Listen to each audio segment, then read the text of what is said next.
Campur tangan ahli politik termasuk menteri dan timbalan menteri dalam urusan perolehan dan tender kerajaan diakui berlaku sehingga mengakibatkan banyak kontrak kerajaan berdepan pelbagai kesulitan untuk diselesaikan.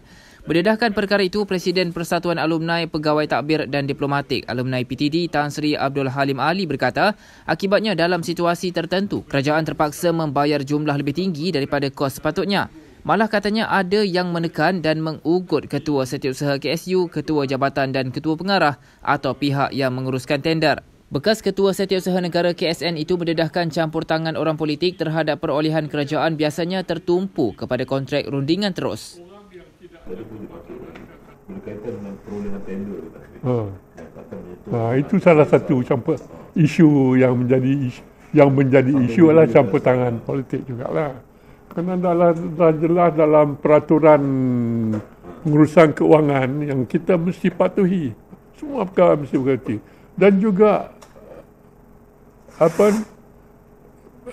mesti dipatuhi oleh orang politik. Contohnya untuk pemberian kontrak ada beberapa cara. Bagi kontrak-kontrak yang besar. Dan yang penting semuanya mengikut tender terbuka. Kita ada juga kontrak-kontrak kecil yang diberi terus kepada kontraktor lah. Ya. Ada. Tapi ada beberapa syarat.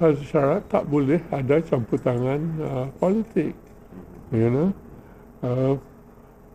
Dan orang politik tidak boleh terlibat dalam pemilihan atau pemilihan kontraktor yang berjaya. Semua itu ada ketentuan-ketentuan dalam peraturan pengurusan keuangan kerajaan. Yang terlibat dalam menentukan siapa menang satu tender itu adalah pegawai-pegawai kerajaan,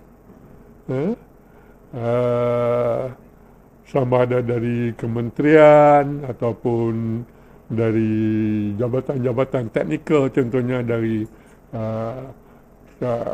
JKR, yang mempunyai kepakaran dalam soal bangunan. Pegawai-pegawai yang dipilih dikendaki duduk dalam tender board, lembaga tender. Orang politik, maksudnya menteri, timbalan menteri tak boleh. Chair meeting tak boleh. Tak boleh, orang tak boleh. Orang tak boleh share meeting. Itu dah jelas. Tapi ialah dalam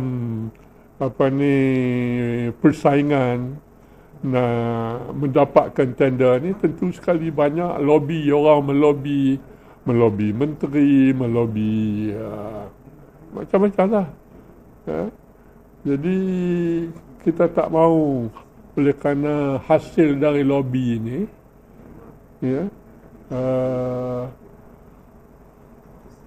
pegawai-pegawai tidak dapat menjalankan tugasnya dengan tulus, dengan jujur.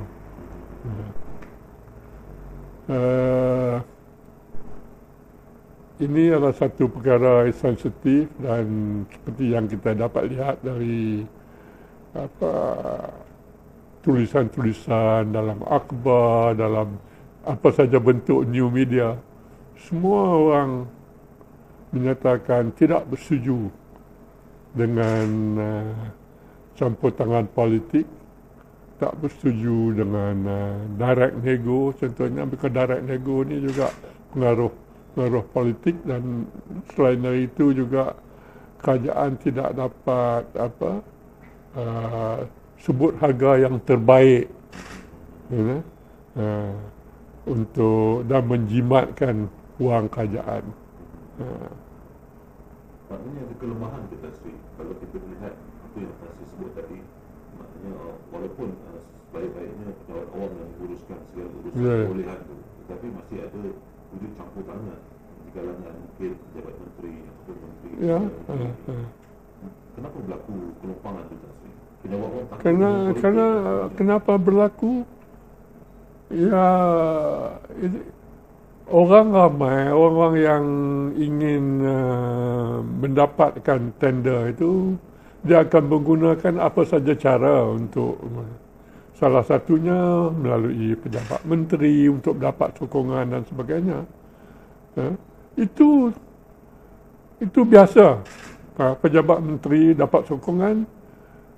Kalau yang federal, sokongan itu dia beri kepada KSU, kepada kementerian. Ini ada orang minta ini, pertimbangkan, ikut dengan prosedur yang ada. Itu tak apa. Itu bagi saya itu tak salah. Yang salahnya adalah menggunakan pressure, tekanan kepada ketua jabatan, kepada ketua setiausaha ke, atau ketua pengarah ke, siapa saja yang menguruskan tender itu, mereka dikenakan pressure, tekanan. Kadang-kadang tu mungkin ada juga ugutan. Ini kita rasa tidak patut dan adalah bertentangan dengan konsep ataupun prinsip ketulusan dan juga integriti. Pegawai-pegawai mesti dibiarkan, mesti dibenarkan menjalankan tugasnya mengikut peraturan dan prosedur yang telah ditentukan. Jangan ada pressure, tekanan-tekanan atau ugutan yang dikenakan kepada ketua jabatan supaya dia memihak kepada sesuatu pihak. Itu merugikan kerajaan sendiri. Kerana kalau buat itu besar kemungkinan harga tender itu adalah lebih mahal dari yang sepatutnya. Jadi itu merugikan. Jadi kerajaan tidak dapat value for money. Campur tangan berterusan Menteri dalam pelantikan perkhidmatan awam mengundang pelbagai kerumitan dalam urusan pentadbiran kerajaan mengakibatkan ketirisan wang negara terus berlaku sehingga kini. Abdul Halim berkata campur tangan berlaku dalam beberapa senario termasuk berkaitan urusan penempatan dan kenaikan pangkat pegawai serta kaki tangan dalam kementerian atau jabatan tertentu. Jadi oleh yang demikian kita beranggapan bahawa orang-orang politik atau pihak pentadbiran